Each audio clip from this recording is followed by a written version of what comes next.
The best thing to do to get your body into this alertness is to go outside. I always recommend that you're going to start your morning with some water because we're very dehydrated after we wake up. So this is going to set our bodies into, okay, it's time to wake up. There's something, and I don't know if you've ever heard of it, but it's called NSDR, non-sleep deep rest.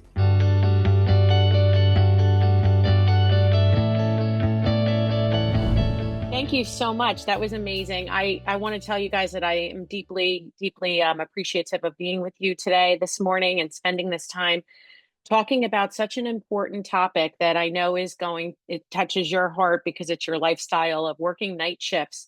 Kind of going into this webinar, we weren't sure, like, okay, what are we going to talk about? A year and a half ago, believe it or not, which it's been a long time since I've been with you guys, we talked about the definition of health. But today, we're going to talk about how to negate the negative effects of working the night shift. I'm hoping, and my hope for this talk is that you're going to get at least 1 to 5 tools that you can apply today, starting right away, immediately, that is going to significantly make a positive difference in how you feel. Because I know that the challenges that exist are feeling like tired a lot, struggling with feeling alert and mentally focused. Also, challenges may be like when you want to be awake, like spending time with family or enjoying daytime activities. So let's get into it. So thriving working night shifts. What is the circadian rhythm? So remember, I really want to define that because just like we want to define health, what is our circadian rhythm? It turns out that we have an internal clock. And again, this goes back to our bodies being divinely made, okay? Every organ, every system, every cell, tissue, and organ in our body is regulated on a 24-hour schedule. 24-hour-ish, right? Not everything it's not exact, but around a 24-hour schedule, all of our systems are actually work together. So what do I mean by that? I mean our systems of our immune system, our metabolic system, our digestive system, our cardiovascular system. All these systems are actually on a rhythm. So how is this rhythm regulated? It's regulated by temperature. So movement, light, temperature, and eating all kind of stimulate this internal clock that activates this set of this nucleus cells that actually live above the roof of our mouth called the suprachiasmatic. Oh my gosh, I'm so sorry. Of course, this is because I'm nervous. You know, we all get nervous speaking. But the SCN, that's the internal clock that's activated by light to wake up our body and tell our internal mechanisms that it's time to be awake. We were living in a perfect schedule. We would be awake with the sun. We would visualize the sun on the horizon rising. We would be awake and alert during the day. And then as the sun is setting and we're going into nighttime, that's when our bodies are winding down and our systems are ready to go to sleep. So how do we negate this? So how can we invert or switch our mechanisms so that we can thrive with being awake when we're supposed to be asleep? So how do we reset our circadian rhythm? So basically, in a perfect schedule, if we're waking up in the morning, what I tell my clients or I teach about for a perfect morning routine is that in the morning, within the first 4 hours of being awake, we're going to absorb 100,000 lux of light upon waking. What does that mean? This is a measurement of light that we're absorbing, okay? You can actually download an app on your phone called a light meter. So it's a measurement of light. Now, how do we get 100,000? So let me just give you an example. If it's a sunny day and the sun is out, the lux reading may be close to 10 to 20,000, maybe even up to 50,000. So let's just say it's 10,000. If I spend 10 minutes in the sun, I'm going to receive 100,000 lux of light. Now, what if it's a cloudy day? You're still going to have a lot more lux than you would with being inside. However, artificial light can also provide your body that signal through your eyes that's going to help bring your circadian rhythm, wake it up for being alert and awake. And again, you can apply this to your schedule. So let's say you're starting your night shift at 5:30 or 6:30 p.m. and you wake up around 1:30 p.m. So it's light out, right? The best thing to do to get your body into this alertness is to go outside. I always recommend that you're going to start your morning with some water, filtered water, preferably adding some sea salt, whether it's Celtic salt or some sort of pink salt like a Redmond's real salt, because we're very dehydrated after we wake up. So this is going to set our bodies into, okay, it's time to wake up. I'm going to give the body some electrical energy because we are electrical beings. Then maybe you make your cup of tea or your coffee, whatever your morning routine is with your beverage, and you take it outside. And maybe you can walk around your yard. Maybe you can walk around your block. Maybe you could just sit on your front porch. But what you're doing is you're absorbing that light. I'm going to give you a bonus. Grounding is also a very powerful way to energize the body. What is grounding? Grounding is when we connect our feet or part of our body to the earth.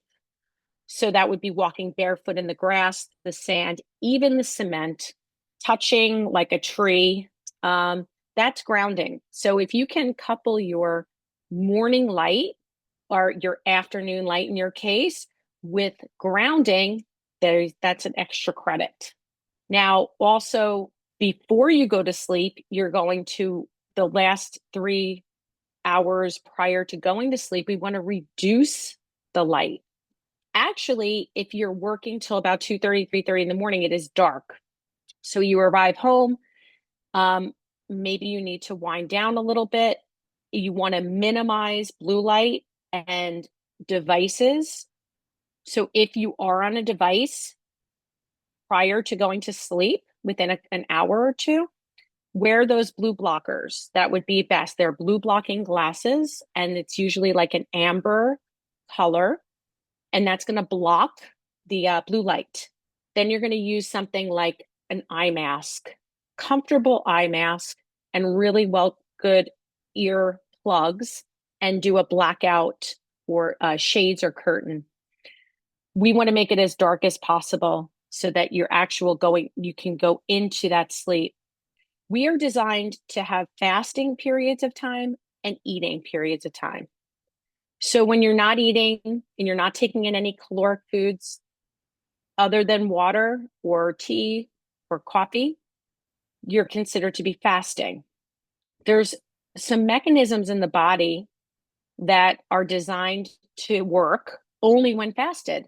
And it's really important that we spend some time in fasting mode so that our bodies can regenerate and heal, kind of clean out the digestive system.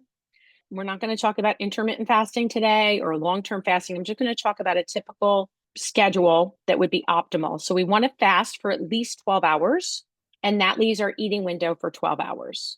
Your eating window can be shorter and your fasting window can be longer, but you don't want your fasting window to really be shorter than 12 hours. So let's talk about that.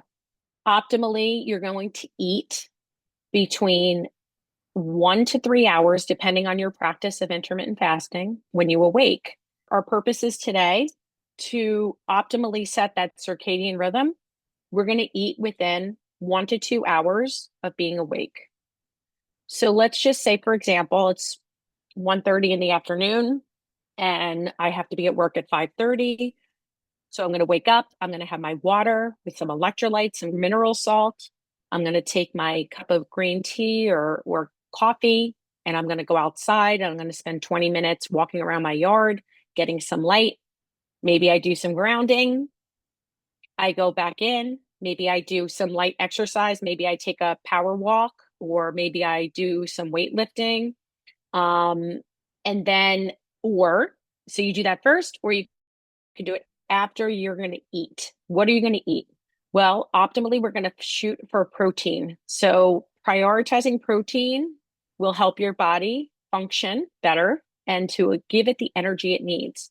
So we want to shoot for 25 grams to 50 grams for every meal. So especially breakfast. For example, every egg has 6 grams of protein.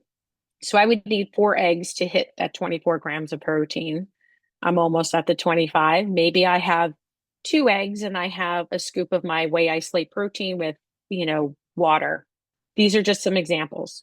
So now I have my meal, I had my light, I had my grounding, I had my electrolytes, and now I'm preparing for my day. Okay. We're going to continue to stay in as much light as possible, which is easy since it's the middle of the day for you guys in the afternoon. So now you're at work and now you're starting your shift is going to be ending and you're going to be heading home. When you're heading home, obviously you need to have light to drive home. And when you get home, you want to minimize that light. Okay. We want to stay dark, dimmed light, put on the blue blocking glasses, prepare for bed. Now, optimally, you're going to stop your eating about 3 hours before you go to sleep. So just like if you were on a schedule of a daytime, if you go to bed at 10 p.m., you're not going to want to eat your dinner at 9 p.m. The reason why is because remember, I was saying that our systems are all on a 24-hour schedule. As we're preparing for sleep, which in your case may be 3:30 in the morning, 4:30 in the morning, 5:30 in the morning, prior to that, your pancreas is preparing for sleep. So that's going to lower the production of insulin release. So if I eat a large meal or I have a bowl of ice cream right before bed, it's going to signal that it's supposed to be awake, but it's actually working in a very slow fashion. So it's going to really disrupt your sleep. Again, do the best you can. Don't get so locked into put yourself on a strict schedule where it's going to cause anxiety or stress. You do the best you can, but the less that you eat, you intake prior to sleep, the better. So having an empty stomach 2 to 3 hours before bed is optimal. Now we're home. We haven't eaten. I have my blue blockers on. Maybe I'm finishing up a couple things. Maybe I'm checking my phone. Maybe I want to watch a TV program. I'm going to use my blue blocking glasses. But now I'm going to be going to bed. And we don't want to be woken up by the sun. You want to be able to continue to sleep. So using out blackout curtains and eye mask, earplugs. Also, that temperature in the bedroom is very important. We want to keep it on 66 degrees or lower. There's something, and I don't know if you've ever heard of it, but it's called NSDR, non-sleep deep rest. Now, this is a practice that everybody will benefit from. So we're not going to talk about meditation. We're going to talk about NSDR, which is different than meditation. This is getting your body into a deep rest without going to sleep. It's calming down your nervous system. There are a lot of people that suffer with insomnia, which basically means that you have a lot of sleepiness during your awake hours and you have trouble sleeping and staying asleep when you're sleeping. And a lot of people don't realize this. We think sometimes that we're not in control of our nervous system. We just can't help it. I'm a worrier.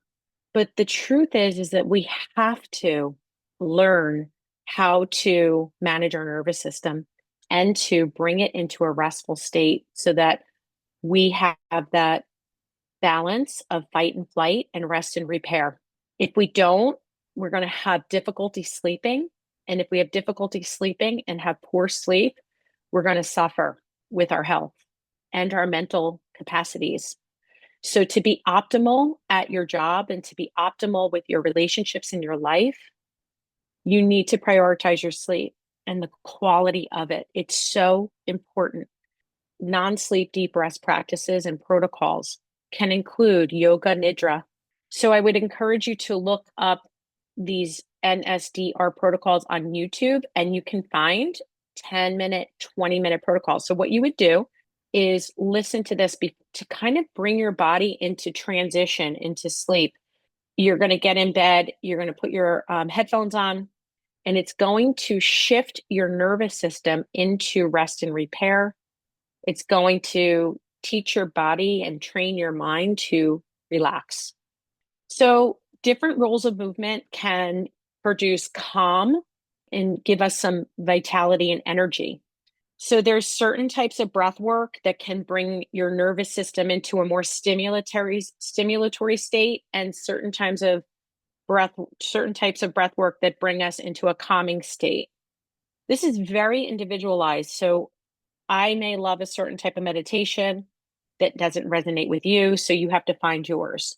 So the breath work, sometimes people enjoy stretching, like even in bed, doing certain exercises like bringing your knees into your chest, letting your knees fall over to one side as your head looks towards the other, and vice versa.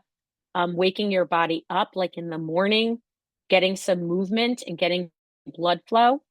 Um, Something else to look at um, is a 4-minute workout. Let's say we don't have a practice right now of exercise. We're just really not in a habit of regular exercise. So something that a starting point that you can start with, there's actually something called the 4-minute workout. And Dr. Zach Bush has come up. You can again Google this, the 4-minute workout, Dr. Zach Bush. And the idea is to stimulate energy in the body by releasing nitric oxide that is stored in the muscles. It's simple, anybody can do it. So start with that. I know that, at working at the office, you may be sitting a lot. Is that, I'm sure I'm speaking to many of you, you're on a computer, you're not doing physical work, you're really doing a lot of mental work, and you're doing a lot of sitting. Something really vitally important to your health and also to your mental health and cognition is going to be getting out of your seat every 45 minutes to move for only 2 minutes. This can be tremendous. You will feel an enormous difference. Now, listen, do whatever you need to do. So you could set your phone, an alarm going off every 45 minutes. And what are you going to do for that 2 minutes? Just get up, walk around the office. If you feel so motivated, maybe do some jumping jacks or push-ups. It's a very short period of time, but this has been shown to even be more beneficial than straight exercise. So little pieces of movement throughout the day will help with your mental focus and your energy level. Also, if you have an Aura ring, I have an Aura ring. That's something that's going to measure. I highly recommend this as well, because this is going to help you to look at what you're doing in your practice during the day and prior to sleep to see how you're sleeping. It also will keep track of your activity level. So you can monitor your steps as well. So your goal is going to be to hit 7,000 steps a day, aiming for 10, but minimum of 7,000. Again, we can also use movement and breath work for calming the system down. So there's two different types of nervous system spaces to be in. We're going to be either in a stimulatory or fight and flight. That gets us moving and gets us motivated and gets us going. And then we also have our parasympathetic nervous system, which is going to be more calm, digestive, and regenerative. So getting that in a line. So it's very important. Sometimes we're in too much fight and flight and not enough rest and repair. And sometimes our bodies default to exhaustion and we can't get stimulatory. So practicing these different types of movement and exercises based on how you feel, what type of sleep you had, and what is more important at that moment. Morning, we want more stimulatory. Nighttime, we want more sedative. Summarize what we talked about a lot of things. We want to get bright light exposure soon after waking. And as a rule, when we want to be alert and we want to have vitality and we want to be awake, basically, we want to get as much light exposure as possible. We want to start, remember, with 100,000 lux in the first couple hours of waking. And the best way to do that, because we do have listen, the artificial light can absolutely be used, but we do get other benefits from natural light because there's different wavelengths that we're experiencing. So of course we want to get outside. Okay, so adjusting meal timing to match your shifted schedule. So we still want to have at least 12 hours of fasting, and we want to minimize eating 2 to 3 hours prior to going to sleep. Create a friendly environment for sleep with darkness and cool temperatures. Reduce screen time to, if you are going to do any screen time, an hour or two before bed, please use blue light blockers. And then we want to use these relaxation techniques before bed, deep rest, non-sleep practices, breath work, meditation. But I would encourage you to definitely try some of the deep rest, non-sleep deep rest protocols. Thank you guys so much. Have a wonderful day and a wonderful weekend ahead.